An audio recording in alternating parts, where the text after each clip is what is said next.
What's up mga kawidman? Ako nga pala si Billy Jack Sanchez, isa akong cannabis advocate vlogger na nandito ngayon sa Canada upang magbahagi ng real life experiences ng mga Filipino sa bansang legal ng marijuana. At sa videong ito, masasaksihan ninyo ang Uptown Connection na pinamumunuan nga ni Kuya Brian.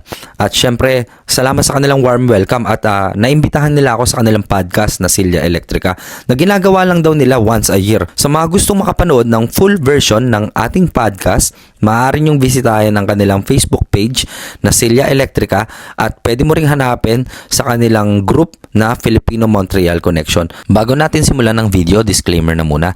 The materials and events shown are based on real life experiences. Some scenes may not be suitable for children. Parental guidance is advised. Viewer discretion is strongly advised. Please enjoy the video mga tol. Yo, what's up mga tol? Naabangan natin si Kuya Pipe. Sasabay tayo papunta ng kalye. Pero mag-subway na lang ako. Paginaw, grabe, nag-iso. Sige, train na lang ako papunta ng kalye. Let's go. Podcast natin ngayon. Tingnan nyo naman bro. Talagang snowing no. Dito sa Montreal pare. Oh, diba? Umuulan. Tingnan nyo yung mga sasakyan pare. Sobrang daming snow nya no. Diba? Hindi basta-basta boy. Grabe ang Montreal pare. Tingnan nyo. Diba?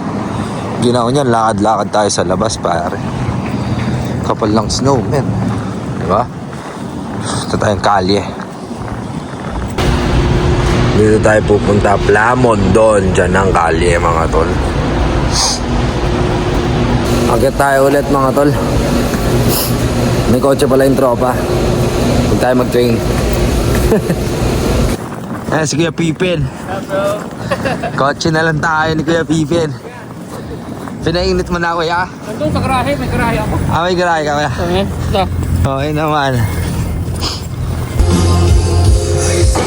Kalye. The Hip Hop Metal of Montreal, yeah! Readying for the podcast mga tol. Shout out to Uptown Tattoo Montreal, yeah!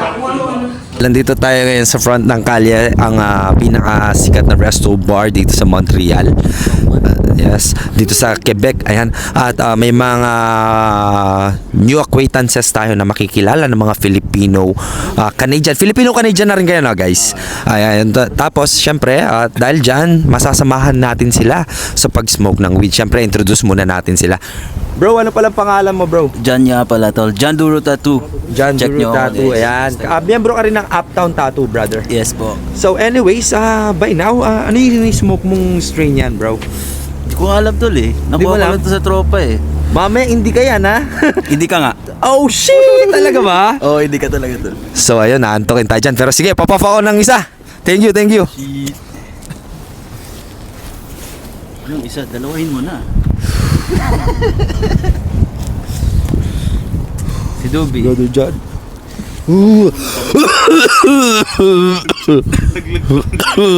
Sangga mo naman. Sino nagbigay sa inyan? Gandang gabi, brother. What's your name, bro? Homegrown? Dubidap-dap na lang sa Facebook, Dubidap-dap. Yan, si Mr. Dubidabdab sa Facebook. So, brother, anyways, how many years have you been staying here in Canada? Mag 8 years na, mag 8 years na. 8 years ka na rin. Yeah. So anyway, I would just like to ask you a question.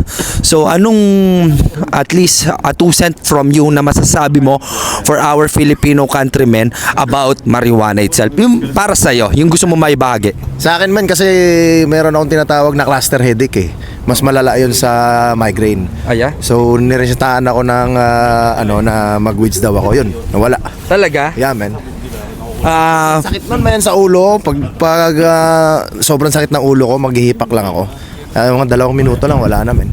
Mas malala yun, search nyo, cluster headache. 1 million lang meron nun sa buong mundo.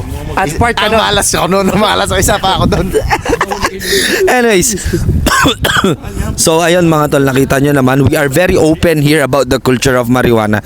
So simula nung nagstay tayo dito, hindi pa tayo nausgan, and all of them are very kind. Pinapasmoke tayo at nagsishare sila ng 2 cents nila. Tignan nyo ano nagagawa ng positivity ng marijuana dito sa Canada. At syempre ngayong gabi, ayun pinapasahan tayo. Sige, Pipen din no. Si positive lang tol. Bro, I'm good. I'm really good. At syempre kasama natin sila Kuya Pippen. Ayan, what's up Kuya? Hello, what's up bro? Si Kuya Brian, si Kuya Larson, ayan. So podcast tayo mamaya mga tol. Go to grandma, never open the door. Kahit sino man siya, hayaan nyo lang ganyan. After nga, mag-iinom ulit tayo. You know, Cuervo Kuya Larson. Yes, sir. Yun. Verbo. Diyos ko Marami po. pa dito. Sa mga mahilig mag-whiskey dyan, pare. Napakabagay talaga sa mga ganitong klima. Ayun o, Jameson, pare. Okay yan, bro. Jameson. Di ba may ganyan ka? Para sa'yo. Salam, salam. Assalamualaikum. Thank you. Alaikum salam.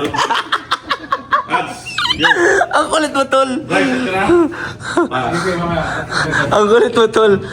Cheers. Cheers, cheers, cheers, cheers, cheers. Cheers, everyone. Yeah, pampatak. Yeah, Bray. Tagay tayo. Sige, set up ko lang to. Cheers, cheers, cheers. Yes. May mga katanungan ba kayo? Pwede kayo magtanong. Kung may mga tanong kayo kay Billy guys ano lang mag-comment lang kayo. Dali, nagkikwento pa ako, hindi ko pa natapos. Sige, kwento ka pa. Pinabuelo ko lang kayo makapagpahinga. sige. Kasi ang haba kasi nung gusto nyo rin malamang journey, diba? Okay, sige. So, diba, naging, tapos nahuli nga ako.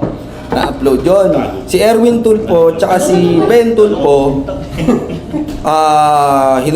hinalungkat yung istorya ko na dun sa viral kong weed.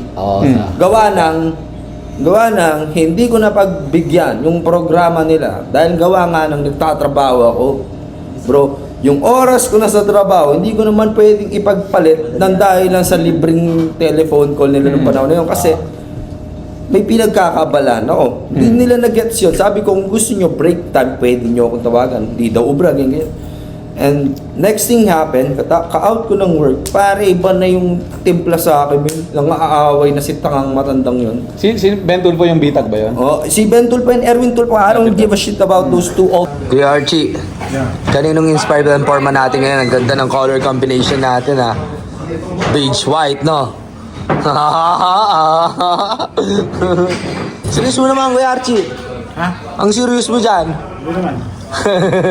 Di sumama sa podcast namin. Ayan, natapos namin sa podcast, guys. Tol, may regalo ako sa'yo. Welcome to Canada, Chong. Oy, thank you, Kuya RJ.